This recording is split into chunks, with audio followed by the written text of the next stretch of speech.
Hello, welcome or welcome back. Today I am unboxing my queer book box. Now, this is a bi-monthly book box that I get every other month that comes from the UK, so I usually get it about a month after everybody else does. So it shipped out last month, finally got it this month. Let's see what I got in here. Now, I didn't look up the cost of this box before I started recording this, but I think it's really freaking expensive. I think it's like $70 USD a month, or I think it's $70 USD every 2 months. I don't think what comes in here is actually worth the amount I pay for it. So I think I only have one other month left. Maybe this is the last one. I don't remember, but if you're in the UK, this may be worth it. The extra cost of shipping in the US, not super worth it for me. I think this is my second box. The other one I got, I hated the book, so I didn't have a good experience the first month, and either this is the last month or there's one other box. I can't remember if I paid for like the whole 6 months or if I paid it month to month. I honestly don't know what's going on with it. But we're gonna open it, see what I think. Maybe it's super worth it and I need to renew it, but what do you think? I think there's a piece of paper in here. The first thing in here is a pen, and it just says queer book box. Focus. Hello. Yeah. Pretty straightforward. I'm down with a pen. The next thing in here I have is a harmonica. I mean, cute idea. What the F am I gonna do with a harmonica, honestly? And it's really, it's like not even a good harmonica. This is like super lightweight, and this is plastic, so, and this is plastic. It is what it is, and what it is not super exciting. Next up, I got a bookmark that says read queer books. This is a QR code for a Zine, I guess. I guess if you want to read the Zine, you can try to scan the QR code. Have fun. Then I got a postcard. This is queer book box. Then I got a Zine on, wait, no, there's two things here. This is a Zine on homosexuality, an inversion Zine of queer poetry made from the pages of homosexuality, published in 1955. So a Zine is like a handmade magazine.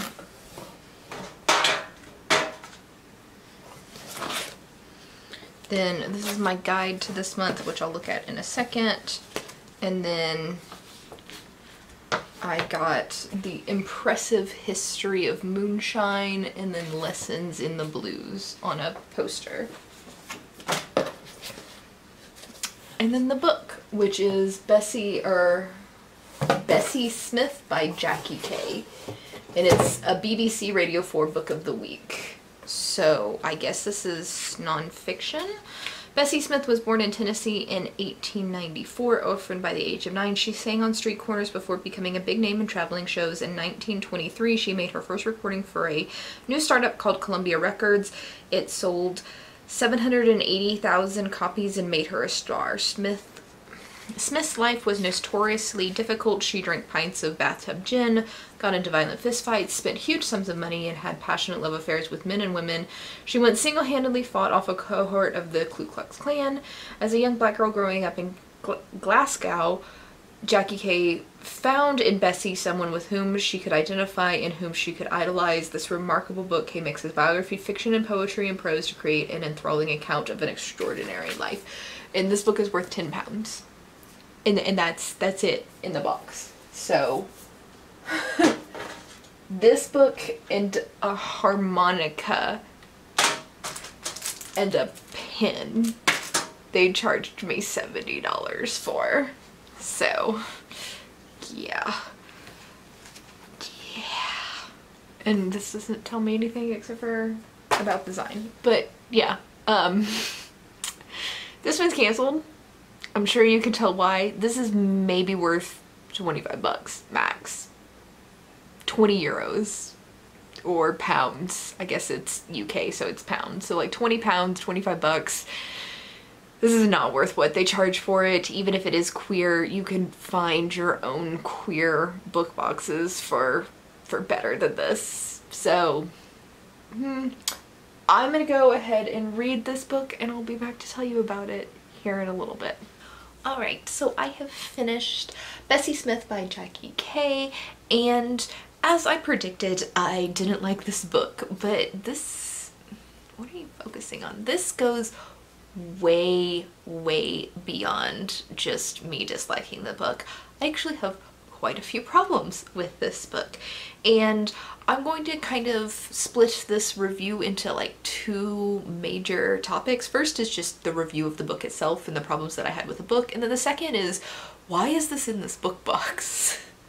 So let's start with the book review itself. The author, Jackie Kay, is obviously and has always obviously been a huge fan of Bessie Smith since childhood, and Bessie Smith is like her idol, is how I would best put this, but she's not a bibliographer. She's a poet, and she writes fiction.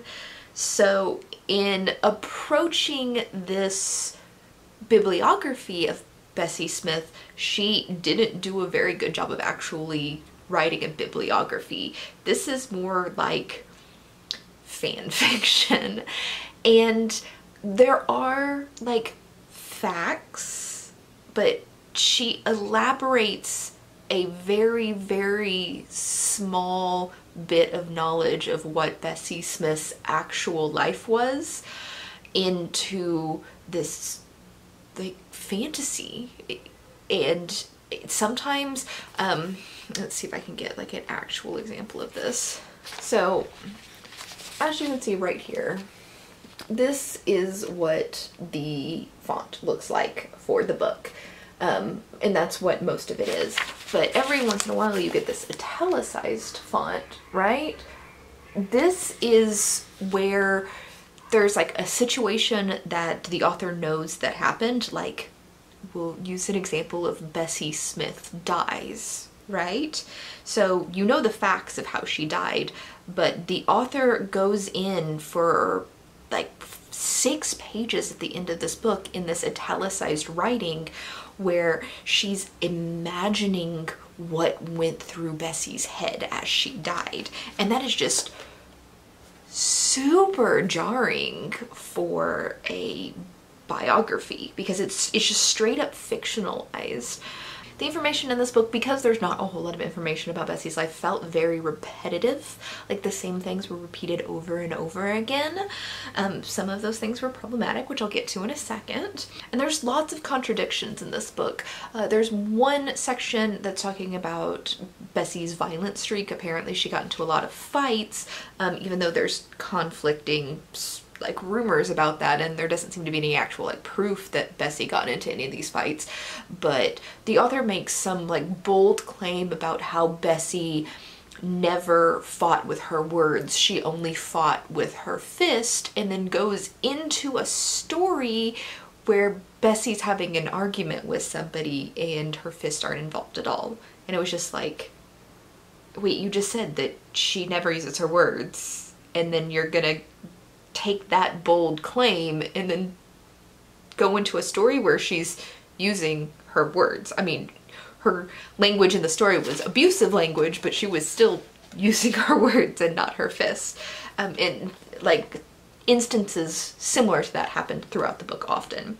Another really bold claim that really bothered me was the author Jackie Kay claims that Bessie Smith's story is really in her music, because Bessie Smith is a blues singer, like a very apparently famous blues singer. I had never heard of her before, but she's apparently a very famous blues singer known as the Empress of Blues, and she was hugely popular in the 1920s and 1930s. Anyway, back to the point is Jackie claims that Bessie's story is best, it is autobiographical through her songs, right? So she's singing from her heart, she's singing her story, and to get a real sense of who Bessie was as a person, you need to listen to her music. Except for Bessie Smith wrote maybe like 20 of the hundreds of songs that she recorded. She didn't write any of her music. She didn't write any of her music. How can music that's written by somebody else that you just decide like, hey, I like the sound of that song, I'm gonna sing it? Because there was no copyright law back then. She'd hear another blues singer sing something, she'd learn it and sing it for herself, record it for herself. Like, these aren't autobiographical. They're just songs that sell well. And the author states in here that very, like, she gives the exact number, I don't remember it, but she states that like very few of these songs are actually written by the person, or by Bessie. Another thing that really bothered me about this book is like what I feel like are kind of microaggressions, where Bessie Smith cannot be described in this book without calling her fat. Like, the amount of fat shaming and just references to her weight is like frankly disturbing, and I don't even super notice. Like, I'm going to admit that I am not very good at noticing instances of fat shaming, as I should be. It's noticeable in this book. There are entire chapters dedicated to the racism that Bessie Smith experienced as a Black woman in the 1920s, yet she is still described more often as being fat in this book than she is as being Black. What is that? The other thing that I had a problem with was how her lesbian relationships were described, because obviously this came in a queer book box. She has to be a lesbian. Technically she's bisexual, and her relationships with men are very, very detailed. You have the names of the men she's having relationships with, you have the like names of husbands. She was married twice. She spent 6 years with a partner that was named and talked about when she died. Like, her relationships with men are very, very well documented in this book. She is known, or we are told multiple times in this book, that she is a lesbian. She has lesbian sex. She attended lesbian orgies, but none of that was actually, like, there's no reference to any specific woman she had a relationship with, and there doesn't seem, stop focusing on her face. There doesn't seem to be any factual proof.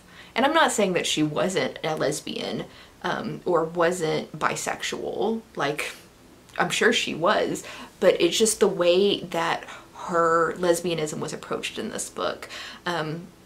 There's an entire chapter where the author fictionalizes this, like, the true love of her life is a woman named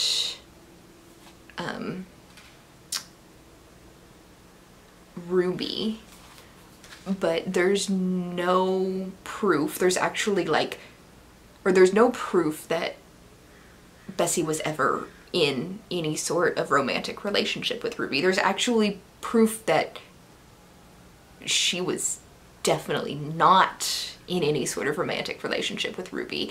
And the fact that the author like just romanticized this fictional love story between two women was like, it just came across as creepy, like just straight up creepy. How the whole, like she even says in here, I like to imagine, like, I have no grounds for saying this, I'm just making it up. I like to imagine that Bessie's great love of her life was Ruby Walker. I like to think that Ruby on the road was in love with Bessie all along. Like, that's fucking creepy.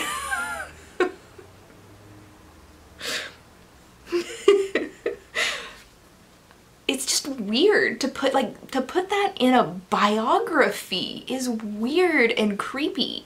Like, fan fictionalizing somebody with somebody else, whatever. But putting it in a biography is weird and creepy. The other thing is, I can't tell if Bessie was ashamed of her sapphic tendencies or if the author was ashamed of it. Maybe both. But often, not often, pretty much almost every time Bessie's sapphic tendencies were mentioned, it was hand in hand with her alcoholism, where it seemed like drinking and having sex with women are basically like the same sin or the same like disability. Like lesbianism and alcoholism are both bad things in this book, which just felt really weird. And like I said, I don't know if that was like Bessie being ashamed of having relationships with women in the 1920s, and that's why there's so little information and why it's always like addressed with her alcoholism, or if the author has a problem with queer people and tries to justify that Bessie was sick and she was an alcoholic, she's sick, and that's why she's also a lesbian. But it came across as gross. So that is a great segue into why the fuck is this in this book box? So this is a queer book box, and I'm okay with putting biographies in queer book boxes, but pick somebody who actually is relevant. Like a jazz singer in the 1920s is not relevant to a teenager or somebody in their early 20s in 100 years later looking at like this book box and trying to learn something about being queer. Especially how her queerness is handled in this book is very not cool. You can put biographies in here. There are so many amazing queer icons, queer activists.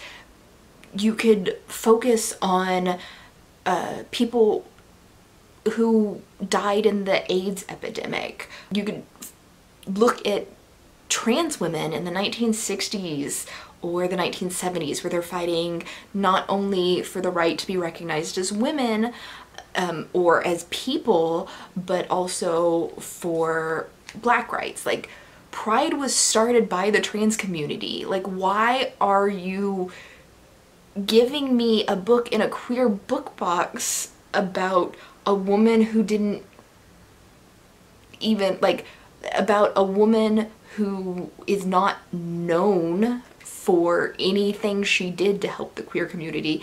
Honestly, Bessie Smith seems like a really horrible fucking human being from what's in this, even though she's romanticized and sensationalized.